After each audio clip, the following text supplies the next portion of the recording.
तमसोर्मा ज्योतिर्गमय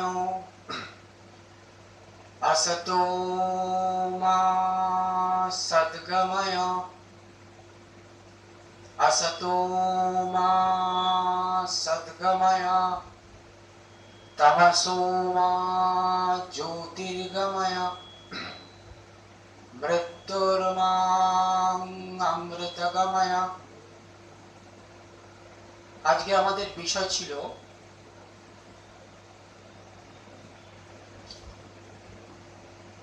how is God in Hinduism। Hinduism শব্দটা অনেক ব্যাপক অর্থে ব্যবহৃত হয়। আমি আরেকটু সংক্ষিপ্ত আকারে প্রিসাইজলি আমি বেদান্ত তত্ত্বের উপরে ঈশ্বর বা ব্রহ্ম কি সেই কথাটা আপনাদের কাছে বলবো। আমি একটু ফিরে যেতে চাই। নরেন্দ্রনাথ দত্ত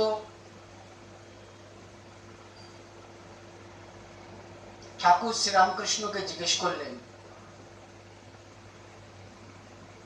উনি অনেক জায়গায় ঘুরেছিলেন এর আগে, অনেক আচার্য পণ্ডিত ধর্মজ্ঞ মানুষ আধ্যাত্মবাদী তাদের কাছে গেছিলেন, তাদেরকে প্রশ্ন করেছিলেন যে ঈশ্বর কি? কেউই তাকে সন্তুষ্ট করতে পারে। শ্রীরামকৃষ্ণ দেবকে যখন প্রশ্ন করলেন যে ঈশ্বর কি, শ্রীরামকৃষ্ণ দেব প্রথম নরেন্দ্রনাথ দত্তের জীবনে স্পষ্ট কথায় উত্তর দিলেন যে আপনি ঈশ্বর দেখেছেন? বললেন, হ্যাঁ, এই যেমন তোকে দেখছি এরকম ঈশ্বর দেখেছি।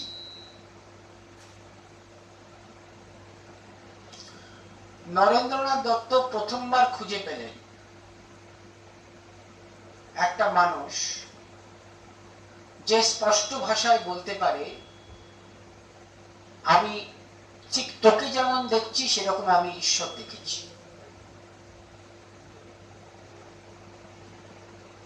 আজকে আমাদের বিষয়বস্তুটা প্রায় তাই।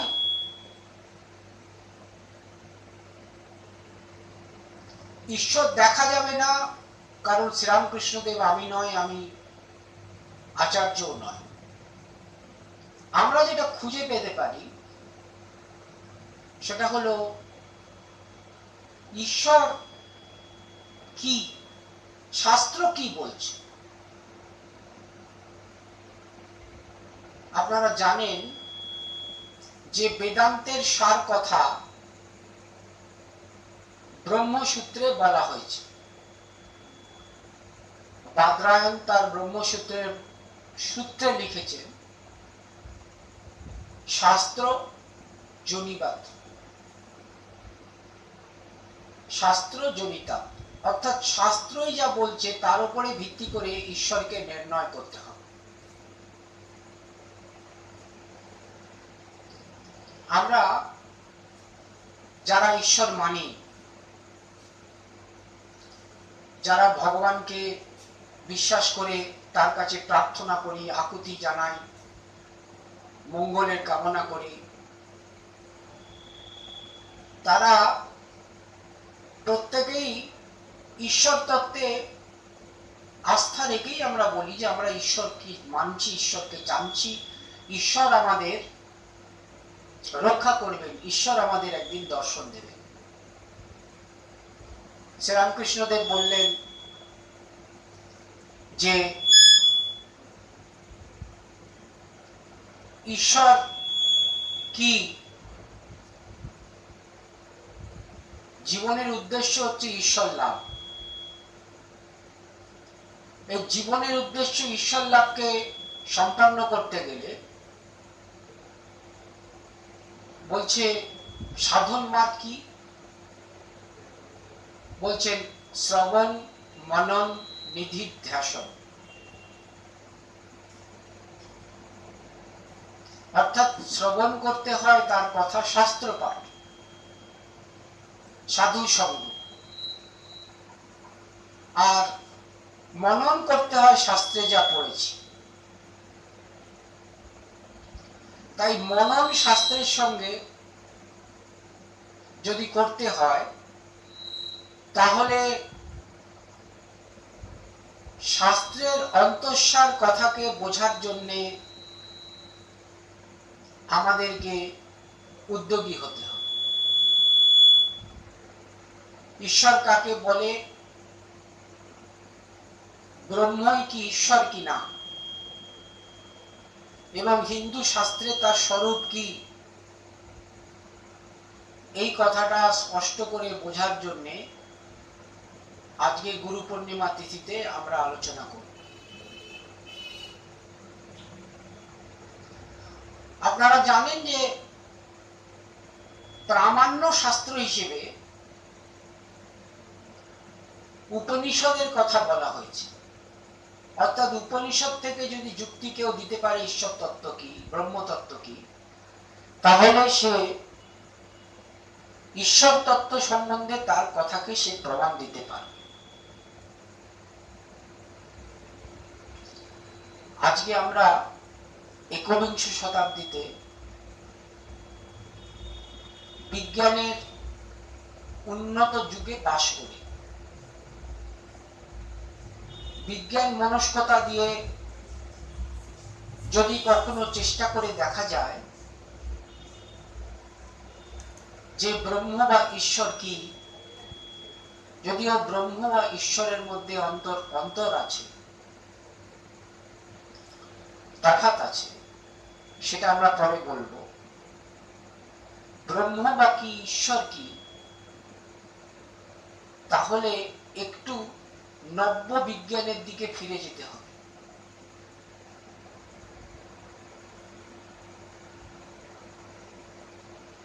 ব্রহ্ম বিজ্ঞান সাধনা,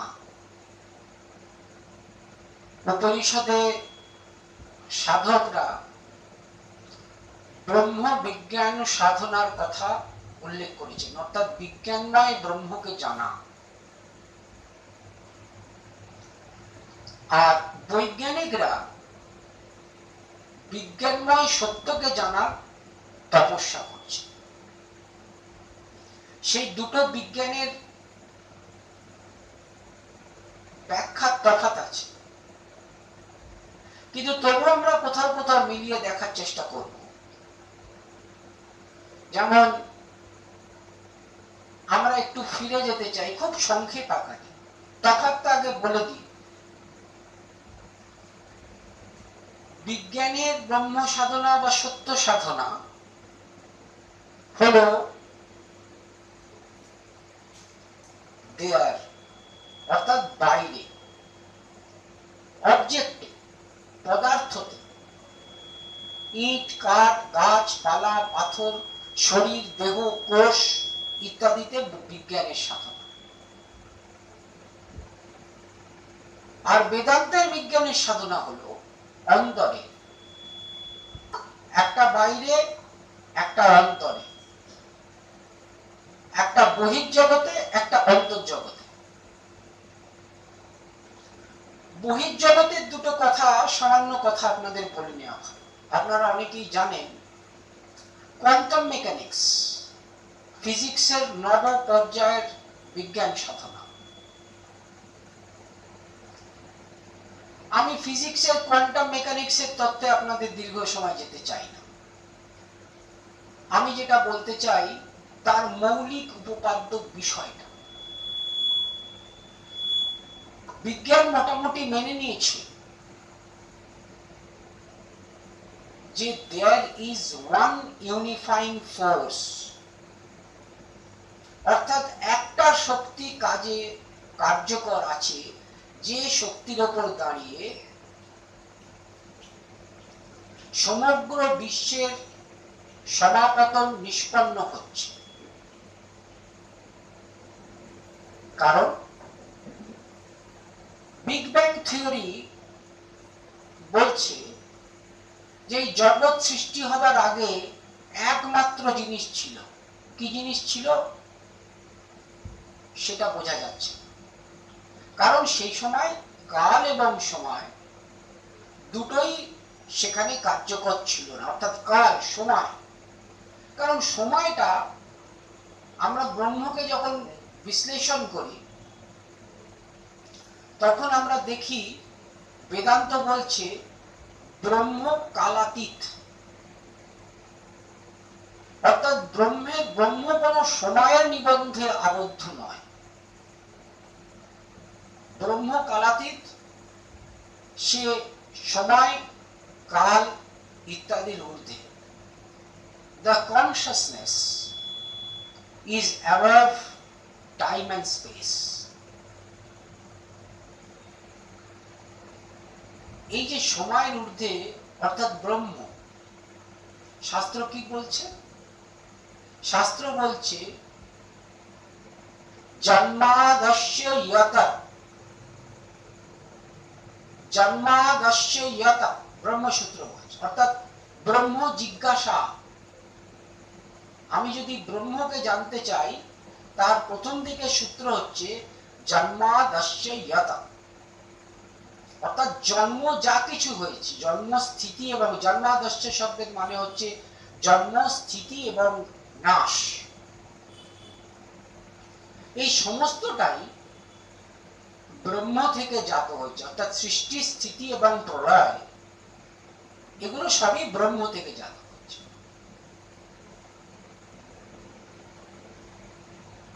বিজ্ঞান কি বলছে? কোয়ান্টাম মেকানিক্স, কোয়ান্টাম মেকানিক্স বলছে যে there was a singular point, একটা কিছু ছিল অতি ক্ষুদ্র অতি বৃহৎ শক্তিশালী, যার কোনো আয়তন বিজ্ঞান ব্যাখ্যা করতে পারছে না। তিনি তার থেকে বিগ ব্যাং অর্থাৎ একটা বিস্ফোরণের ফলে জগতের সৃষ্টি হল। প্রশ্নটা একটু দুটোর মধ্যে মিলিয়ে দেখার বিষয় আছে। কিসে বিগ ব্যাং হলো? অর্থাৎ একটা স্ফোট হলো। এই স্ফোট তত্ত্ব কিন্তু বিজ্ঞানে স্বীকৃত তত্ত্ব। কি স্ফোট তত্ত্ব? বিস্ফোট, অর্থাৎ এক্সপ্রেস করল, প্রকাশ করল। জগতে যত গ্রহ নক্ষত্র তারা পৃথিবী সূর্য এবং এরকম অসংখ্য গ্যালাক্সি, সেই বিস্ফোটের পর সৃষ্টি হলো, যার অনন্ত ভান্ডারের খবর আমরা জানি। ব্রহ্ম বলছে, শাস্ত্র বলছে ব্রহ্ম থেকে জগতের সৃষ্টি। কিন্তু ব্রহ্মটা কি? আমি একটা কথা বারবার বলি সবাইকে, যে হিন্দুইজমের বেদান্ত পৃথিবীর সব ধর্মকে গ্রহণ করতে পারে। বুদ্ধিজম, জৈনিজম বেদান্ত থেকে, মানে হিন্দু ধর্ম থেকে যে উৎপত্তি হয়েছে, এমনকি ইসলাম এবং খ্রিস্টানিটিকে এমব্রেস করতে পারে। ভগবানের পুত্র, দণ্ডমুণ্ডের কর্তা, একই মধ্যে নিহিত। তিনি কি? তিনি নিরাকার, নিরাবলম্বন, তার কোনো আকার নেই, তার কোনো সীমা নেই, তার কোনো পরিসীমা নেই, সব নকারাত্মক অর্থাৎ নেগেটিভ।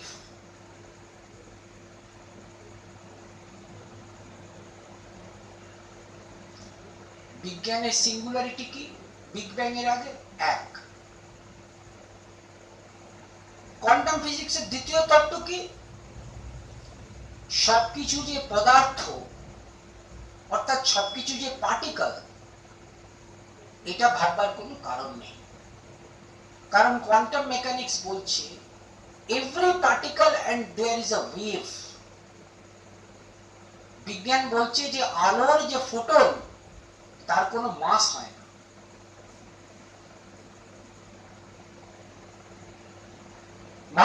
মাধ্যাকর্ষণের যে তত্ত্ব সেটা শুধু পৃথিবীতে কার্যকর হচ্ছে তা নয়, স্পেসে মাধ্যাকর্ষণ একে অপর গ্রহকে একটা থেকে অন্য নক্ষত্রকে আকর্ষণ করে তাকে অরবিটে ঘোরাচ্ছে। পৃথিবীময় একটা শক্তিকে কার্যকর আছে। সেই শক্তিটা কি? বেদান্ত বলছে সেই শক্তিটা হচ্ছে সেই ব্রহ্মের যে শক্তির প্রকাশ, যে মায়া স্বরূপ, তাকেই আমরা বলছি ঈশ্বর। আমি বোঝাতে পারলাম বোধহয় যে ব্রহ্ম আর ঈশ্বরের তফাৎ হচ্ছে,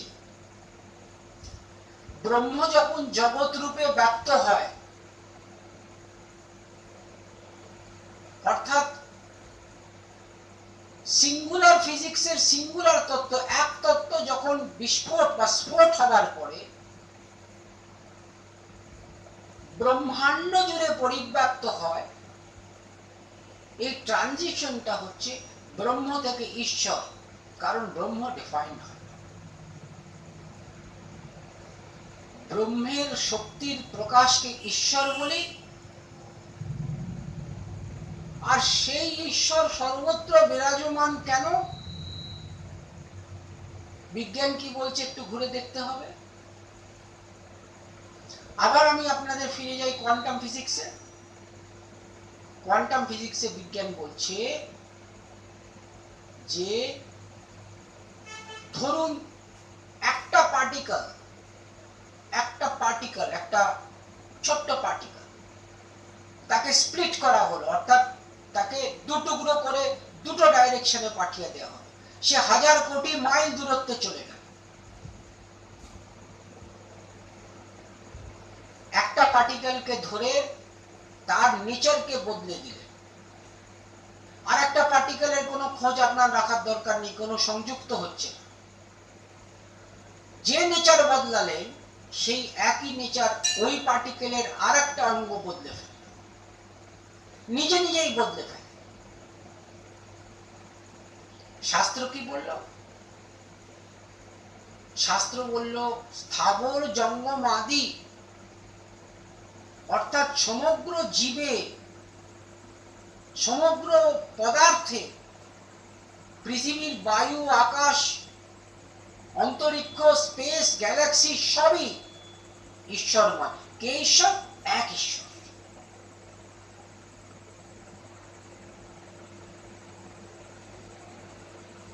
অর্থাৎ দেওয়ালও ঈশ্বর, পাঁচিলও ঈশ্বর, আমিও ঈশ্বর, আপনিও ঈশ্বর।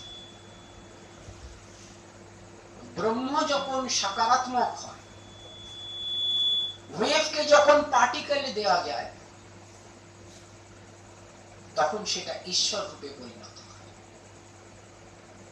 বিজ্ঞানের বললাম, বিজ্ঞানের সাধনা একটা বহির্মুখী সাধনা, একজন বাইরে থেকে সত্যকে জানতে চাইছে, আর বেদের ঋষিরা অন্তর থেকে সত্যকে জানতে চাইছে। সেই অন্তরের সত্যকে ঋষিরা জানতে চেয়ে যেখানে পৌঁছতে চান, যারা পৌঁছেছেন, বিজ্ঞানের আলটিমেট কোয়েস্ট সেখানেই পৌঁছতে চান। এখন আমার প্রশ্ন আপনাদের কাছে, এই ব্রহ্মের স্বরূপ কি?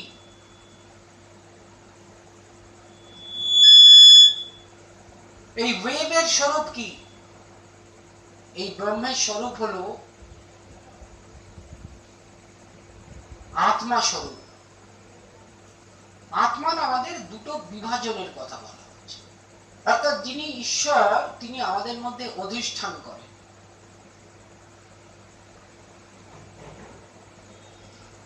মান্ডক্য উপনিষদে, মুন্ডক উপনিষদে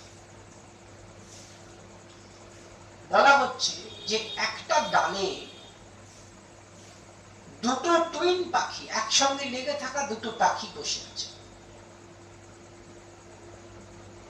সেই পাখি একজন ফল ঠুকরে ঠুকরে খাচ্ছে, কখনো মিষ্টি ফল, কখনো তেতো ফল।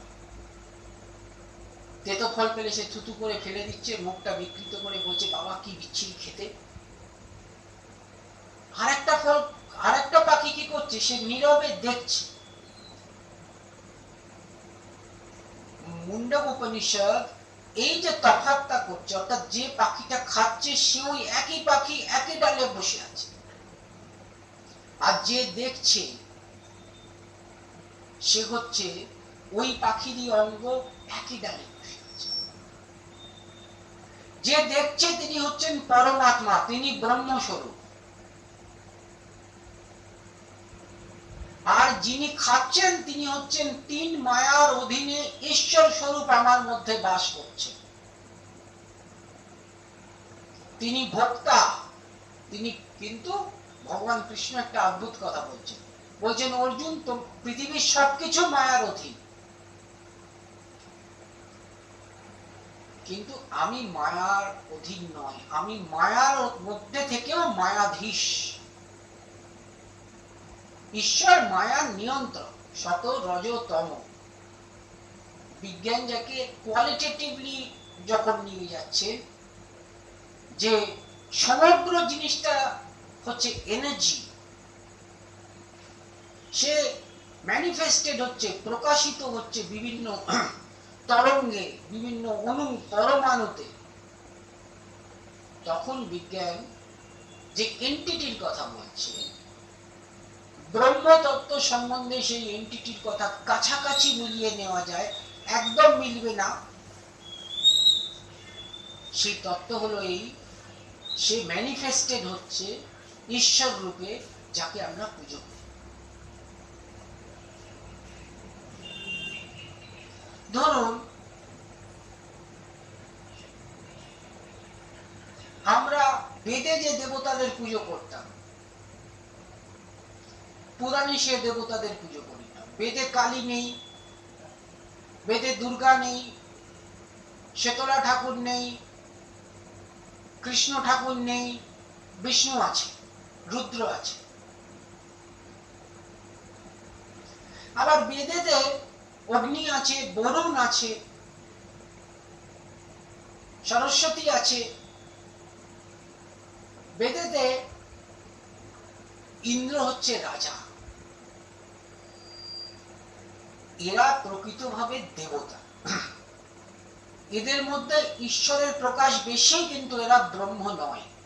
বেদ নিজে বলছে কেন ব্রহ্ম নয়, তার কারণ এরা তাদের কল্পতে, অর্থাৎ তাদের জীবদ্দশা, তাদের যুগে এরা এক একটা বিলয়ের সাথে অবধি তারা বেঁচে থাকে।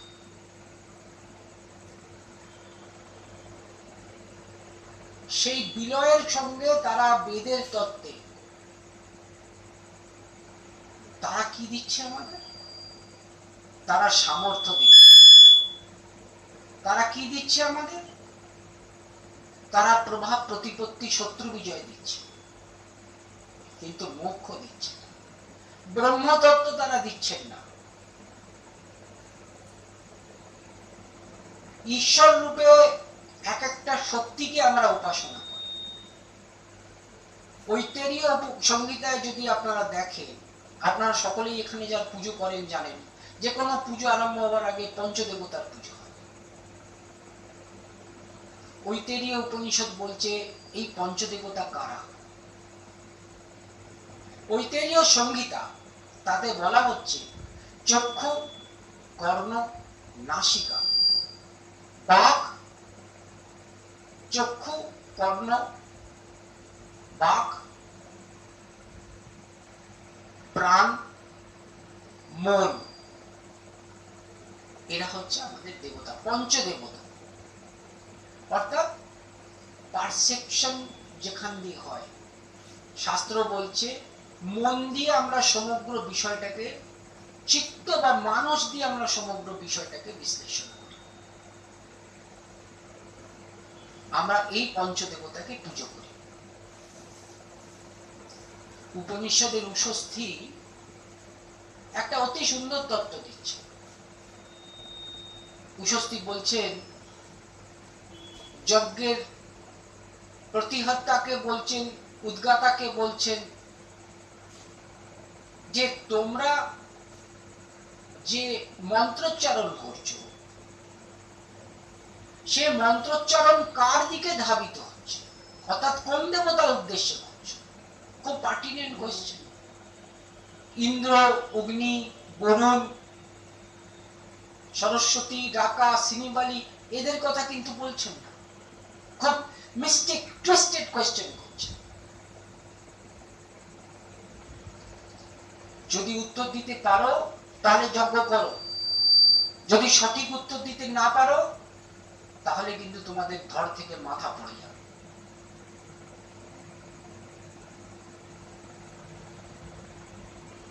তারা ভয়ে যজ্ঞ থেকে বিরত হয়ে গেল। এবার তাদের কাউন্টার প্রশ্ন করলো উষস্তিকে যে আচার্য আপনি বলুন যে তারা কাকে অনুগমন করে। আচার্য বললেন তিনি যে উদ্গীত মন্ত্র তুমি গাইছো তিনি প্রাণকে অনুগমন করে। প্রাণকে, প্রাণ হচ্ছে ফার্স্ট কন্টেন্ট ম্যাটার। প্রাণের আমরা উপাসনা করি, আর প্রাণ মানে এই শরীরে থাকা বায়ুতে প্রাণ বিরাজ করে, কিন্তু প্রাণ মানে শুধু জীবিতের প্রাণ হয় না। সাগর জঙ্গমাদি অর্থাৎ material product, non living product, তারাও বেদান্তের দৃষ্টিতে প্রাণ সম্পদ।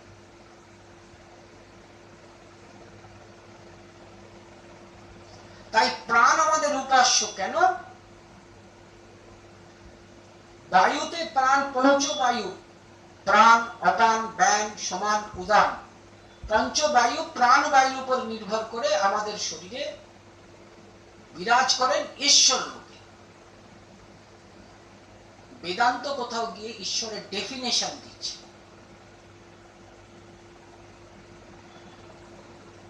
বাঘ রূপে বিরাজ করে। বাঘ কেন? অদ্ভুত একটা কথা আমরা উপনিষদে পড়ি। বাঘ ধেনু, অর্থাৎ গো শব্দের অর্থ শুধু গরু নয়, সেটা আর্থিক মানদণ্ড হতে পারে। অরবিন্দ লিখেছেন গো শব্দের অর্থ হচ্ছে জ্যোতি হতে পারে।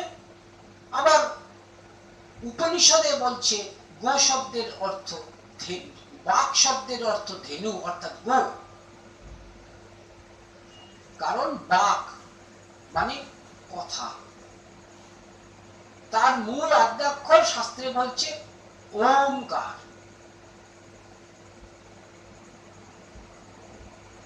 এই ওমকার থেকে সৃষ্টি জগতের সৃষ্টি হল, অর্থাৎ ভাইব্রেশন। এটা মেটাফিজিক্যাল ভাইব্রেশন, এটা ফ্রিকোয়েন্সি। ব্রহ্মকে জানতে গেলে দেবদেবীর উপাসনা করতে হয় এমন কোন তত্ত্ব বেদান্তে বলা নেই।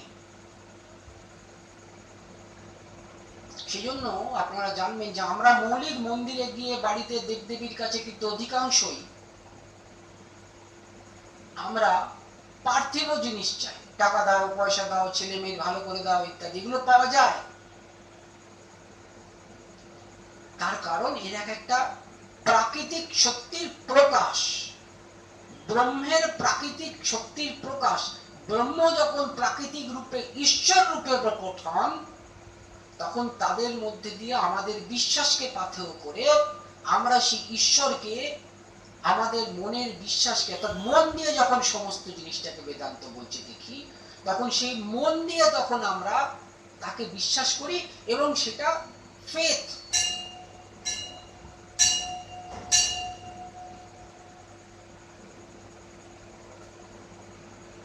সেই মন দিয়ে যে বিশ্বাস, that transforms our life. কিন্তু বেদান্তে তৈত্তরীয় উপনিষদে